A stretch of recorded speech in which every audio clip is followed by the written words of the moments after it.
Prince Ribbit by Jonathan Emmett, and read to you today by Gammy.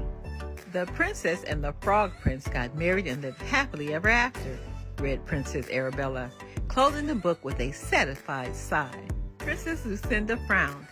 That silly girl treated the frog prince so badly. She was lucky he married her. If I ever met a talking frog, I wouldn't make the same mistake, agreed Arabella. Princess Martha rolled her eyes. She liked facts more than fairy tales, and real frogs more than enchanted ones. She'd heard a real frog croaking in the royal pond many times, but she could never spot him. He's a clever little thing, thought Martha. And Martha was right. The frog was very clever indeed. He often listened in on the sisters' stories, and the more he heard of princesses and princes, the more he longed to live like them. The frog dreamed of sleeping in a soft bed, eating fine foods, and wearing a beautiful crown. And he'd just come up with a cunning plan to make his dream come true. Yuck! Go away, you slimy little beast, shrieked Arabella and Lucinda as the frog hopped out in front of them. But the frog did not go away. Instead, he cleared his throat and spoke. Allow me to introduce myself, said the sly frog. My name is Prince Ribbit. Arabella and Lucinda stared, open-mouthed, but Martha was delighted. It's a frog, she shouted, a talking frog. Actually, I am an enchanted prince, he said. A jealous wizard turned me into a frog because I was so astonishingly handsome. If only there was a way to break the spell. But there is, cried Lucinda. It's in this book. You just need to be looked after by a pretty princess like me. Or a pretty princess like me, said Arabella. And then you'll turn back into your old, astonishingly handsome self, and we can live happily ever after. Lucinda and Arabella took Prince Ribbit back to the palace and gave him whatever he wanted. Lucinda let him sleep on her pillow, while Arabella let him eat from her plate. But the more Princess Martha saw the frog, the more suspicious she became. Why are you making such a fuss of him? She asked as Prince Ribbit hopped around the dinner table. Because he's an enchanted prince, said Arabella, and that's how you break the spell. Just because it's in a book doesn't mean it's true, said Martha.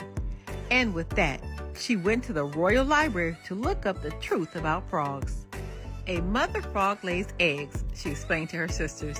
Then the eggs turn into tadpoles, and the tadpoles turn into frogs. But frogs don't ever turn into princes. Just because it's in a book doesn't mean it's true, replied her sisters. So Lucinda and Arabella continued to pamper Prince Ribbit. They let him sleep in the biggest, softest bed, and gave him the finest clothing and a beautiful new crown. Martha was the only person who saw Prince Ribbit for what he really was. You may be clever, but you're just an ordinary frog, she insisted. Just because it's in a book doesn't mean it's true, said Prince Ribbit.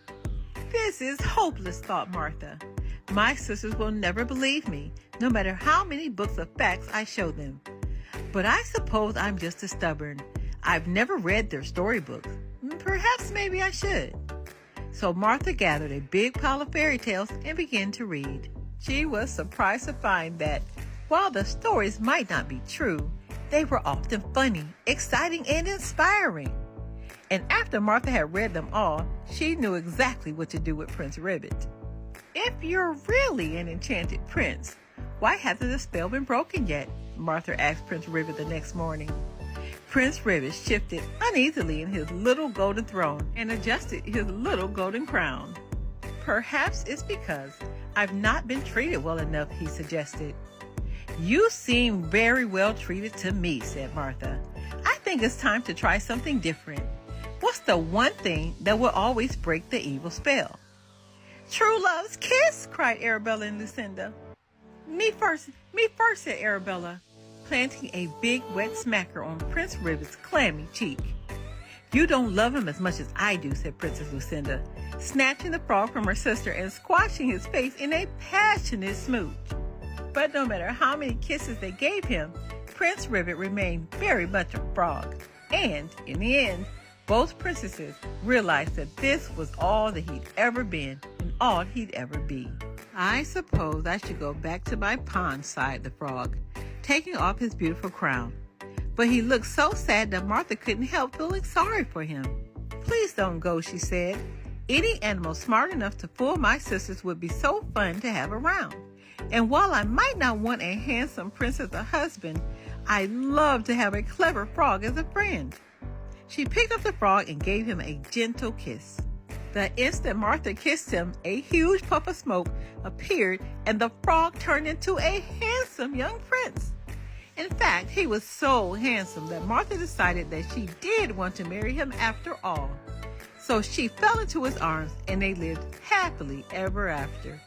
And if that's not the ending you were expecting, then remember, just because it's in a book, it doesn't make it true.